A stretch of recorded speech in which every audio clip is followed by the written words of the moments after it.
Imagine that you spent 13 months facing dangers and giant waves around New Guinea. For me, it was a huge downer to come back home to Denmark. Look how fucking depressing. In this video, I'll tell you what happened, and you might be surprised to hear what got me back on the horse again. Welcome to Redefining Adventure. With this movement, we want to make a paradigm shift. Historically, expeditions and travel have been about extraction of resources and knowledge. On this channel, we believe that adventure should be about giving back and fighting the climate crisis. Welcome aboard.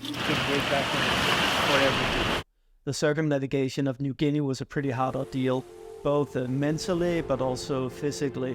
Every day something insane happened, like a near capsize, or we'd be sleeping in the canoe at night and the anchor would slip and suddenly you're just on your way out to sea. There was of course a lot of highs, Like being welcomed by the locals on a beautiful beach, camaraderie. or winning the canoe race, and of course also meeting my now wife Sophie along the way. But coming alone home to Denmark was a very different story. It was winter and everything was grey. I had no money and I had to borrow my friend's flat because I couldn't live in my own flat. It was still rented out. And I was also still on high alert from a total of 15 months in Papua New Guinea and West Papua. So every time I heard like a loud sound, I would like, shudder. And when I was walking on the street, I would look for dangers like cars, or I was really worried about scaffolds like would fall on me for some reason. Trouble sleeping, and at night I would wake up and then go and double check that the door was locked. You might think that the expedition got a lot of exposure in Denmark, but not really. Like, although I got an interview on national breakfast television, I was rather disappointed that the mainstream media didn't really report on our great achievement, and all my press releases were left unanswered. I'd come home with all this video footage to make a film or a TV series, lots of notes to write a book as well, and I had a few speaking engagements lined up, so that was like a plus. But I could barely find the motivation to put a PowerPoint presentation together.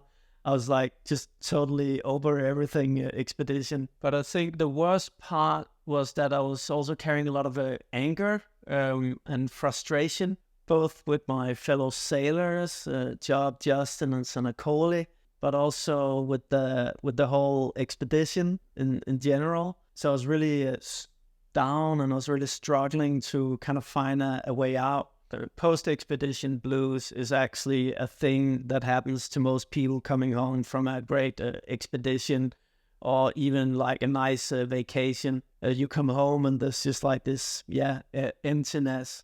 Back then I didn't really have any way to deal with it, but I kind of found a way, and I'll tell you guys about that now.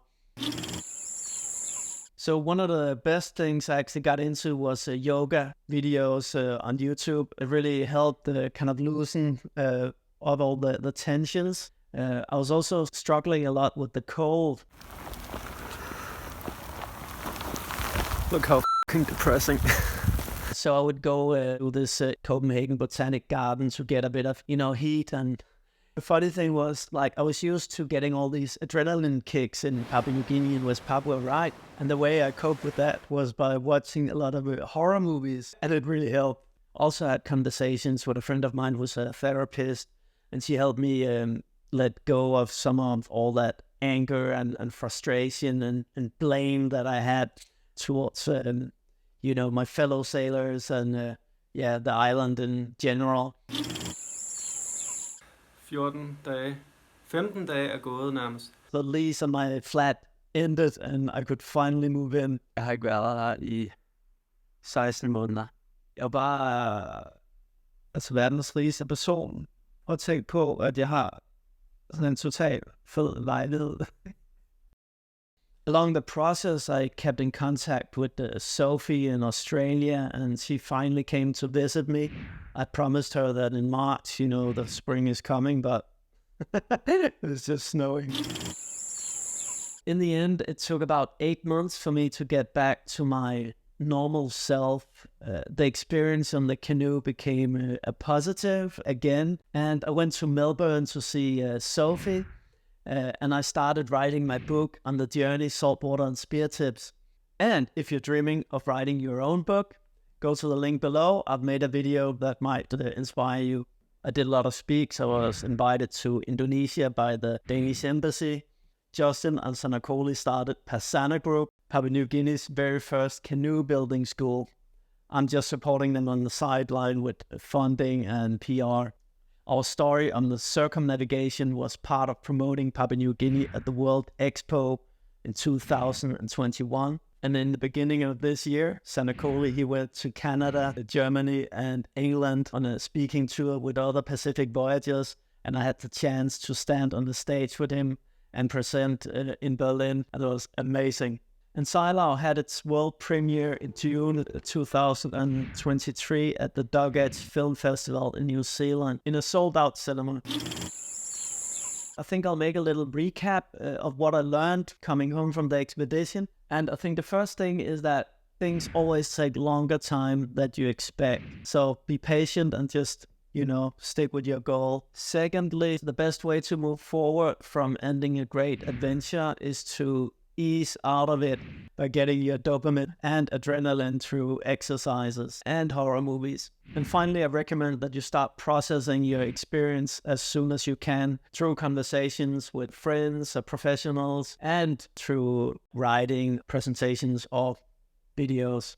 But besides all that, I think the most valuable thing that have come out of this, besides Sophie, is that I've been able to keep contact with the sailors and continue that relationship by supporting them in the building Pasana Group.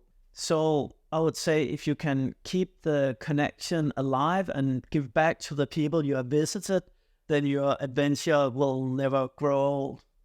That's it, friends. Tell me your story and add some advice to the list. Thanks for being part of Redefining Adventure. Now watch the next video.